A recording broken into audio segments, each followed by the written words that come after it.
Hello everyone, welcome to my channel. और आज मैं आप सबके लिए दूसरे नए टॉपिक पे ज्योग्राफी का लेसन प्लान लेकर आई हूँ। इससे पहले मैंने 2 और लेसन प्लान बनाए हैं, तो आपको वो अगर देखना है तो आप जाकर मेरे चैनल पे जाके देख सकते हैं। तो चलिए स्टार्ट करते हैं। तो लेसन प्लान बनाने से पहले सबसे पहले ये जानना ज़रूरी है कि हम लोग लेसन प्लान बनाते क्यों हैं, राइट। तो लेसन प्लान, हाँ, जितने भी टीचर्स होते हैं टीचिंग लाइन में भी बहुत ही इम्पोर्टेंट होता है, क्योंकि आपके पास नॉलेज बहुत है, बट अगर आप इस नॉलेज को एक सिस्टमैटिक तरीके से नहीं अगर आप पढ़ा पा रहे हो तो वो आपके लिए बहुत ही ज़्यादा प्रॉब्लम होता है पढ़ाने में आपको। और एक आप मेनली लेसन प्लान जो है वो एक प्लानिंग के तौर पे हम लोग करते हैं। हम लोग अपना जो भी हमारा टॉपिक्स है उसको हम लोग प्लान करते हैं, उसको सिस्टमैटिकली अरेंज करके तब हम लोग वो पढ़ाते हैं। तो लेसन प्लान इसीलिए हम लोग प्रिपेयर करते हैं, राइट। तो चलिए स्टार्ट करते हैं। तो आज मैंने स्ट्रक्चर ऑफ द एटमॉस्फेयर के ऊपर लेसन प्लान बनाया है। स्टार्टिंग की बात करें तो सबसे पहले लेसन प्लान में जो होता है वो हमारा इंट्रोडक्टरी पार्ट होता है, राइट। तो ये जितना भी सारा चीज़ है तो वो सारा का सारा इंट्रोडक्टरी पार्ट है। हमारा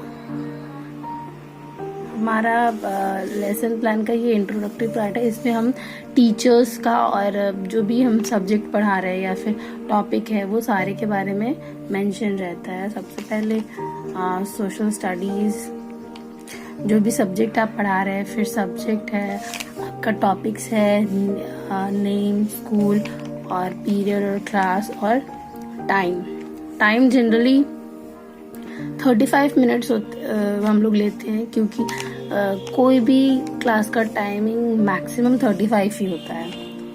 नेक्स्ट में हमारा आता है टीचिंग पॉइंट्स। टीचिंग पॉइंट्स जो है ये हमारा मेनली हमारे चैप्टर्स का हेडिंग्स है, राइट। तो ये हमारा जो भी हमारा हेडिंग है वो है। देन हमारा आता है objective of teaching. Objective of teaching में 2 चीज़ें हैं, जनरल ऑब्जेक्टिव और स्पेसिफिक ऑब्जेक्टिव। जनरल ऑब्जेक्टिव में हमारा उद्देश्य क्या है सब्जेक्ट के प्रति, वो चीज़ है।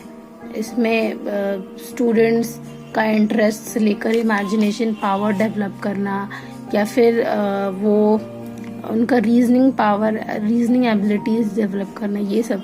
स्पेसिफिक जो होता है वो मेनली पर्टिकुलर टॉपिक के लिए होता है। तो इस टॉपिक का पढ़ाने का क्या उद्देश्य है, ये चीज़ होता है। फिर नेक्स्ट आता है हमारा टीचिंग मेथड्स।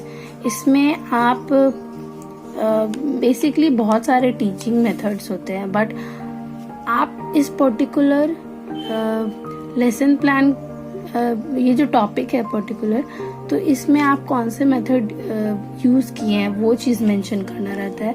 तो मेनली क्वेश्चन आंसर मेथड हम लोग इसमें यूज़ करते हैं, क्योंकि क्वेश्चन पूछते हैं, फिर थोड़ा मैं एक्सप्लेन किया तो लेक्चर मेथड्स भी है, फिर डेमोन्स्ट्रेट करके समझाया तो डेमोन्स्ट्रेशन मेथड्स भी है। देन हमारा आता है टीचिंग एड्स, सहायक सामग्री। क्या क्या आपने यूटेंसिल्स यूज़ किए हैं पढ़ाने के दौरान, ब्लैक बोर्ड हो गया, चॉक हो गया, डस्टर हो गया, पिक्चर्स हो गए, तो ये सारा चीज़ इसमें मैंने मेंशन किया है। नेक्स्ट आता है प्रीवियस नॉलेज। इसमें हम लोग स्टूडेंट्स के प्रीवियस नॉलेज चेक करते हैं कि उनका इस टॉपिक से रिलेटेड कितने नॉलेज है और कितना नॉलेज है, ये चीज़ हम लोग चेक करते हैं। फिर नेक्स्ट आता है हमारा इंट्रोडक्शन। इंट्रोडक्शन में वही चीज़ है, इसमें हम लोग प्रीवियस नॉलेज बच्चों के चेक कर रहे हैं, और इसमें मेनली ये टॉपिक से रिलेटेड होना चाहिए। आपका थोड़ा सा भी इधर उधर नहीं होना चाहिए, टॉपिक से मेनली होना चाहिए, ताकि आप इसके बाद अपना टॉपिक ये कर सको, आप अपने टॉपिक को एक्सप्लेन कर सको। तो ये मेनली 4 से 5 होते हैं, मिनिमम 3 नहीं तो 5 आप इसमें रख सकते हैं।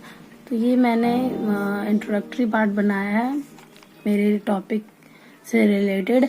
ये मेनली हाइपोथेटिकल होते हैं।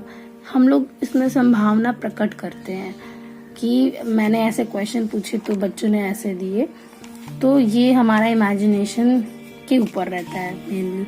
फिर नेक्स्ट मैंने टॉपिक ये कर दिया, अपना मेरा चैप्टर का इंट्रोडक्शन कर दिया। नेक्स्ट मैंने प्रेजेंटेशन पे आप अगर देखें तो मैंने यहाँ टीचिंग पॉइंट्स, इसमें हेडिंग्स है, जो भी मेरे चैप्टर्स है उसके हेडिंग्स है।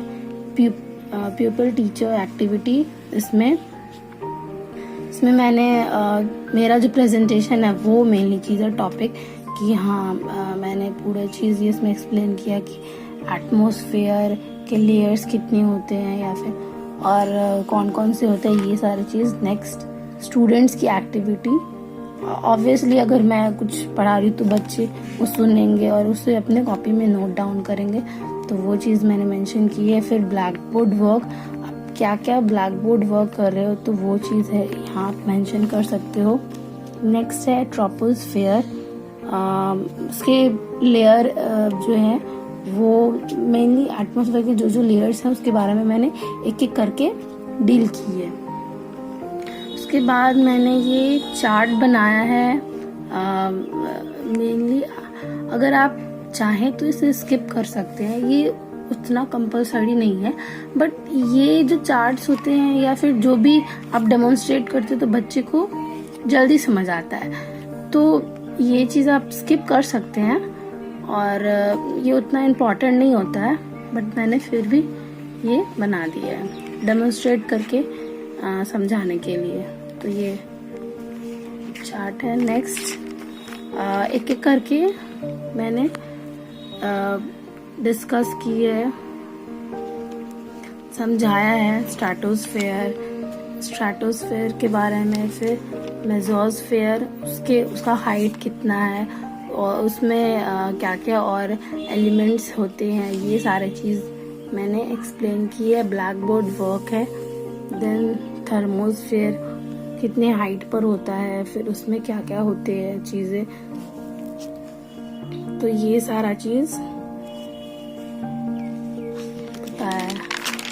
नेक्स्ट एग्जॉस्फेयर, ये लास्ट लेयर होता है एटमॉस्फेयर का। फिर इसमें क्या ब्लैक बोर्ड वर्क है।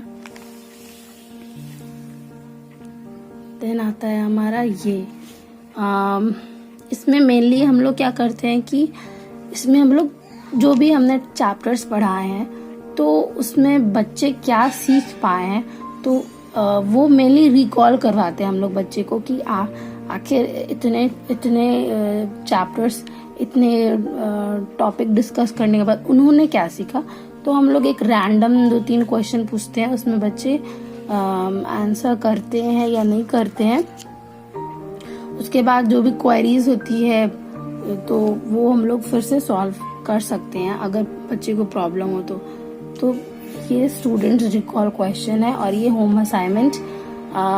इसमें आप चाहे तो या तो पिक्चर्स बनाने के लिए दे सकते हैं, शॉर्ट नोट, तो मैंने थोड़ा सा नोट लिखने के लिए दे दिया विद अ लेवल डायग्राम बच्चे को। तो आप ये आपकी मर्जी है कि आप इसमें लॉन्ग आंसर देना चाहते हैं, शॉर्ट, या फिर पिक्चर्स बनाने के लिए।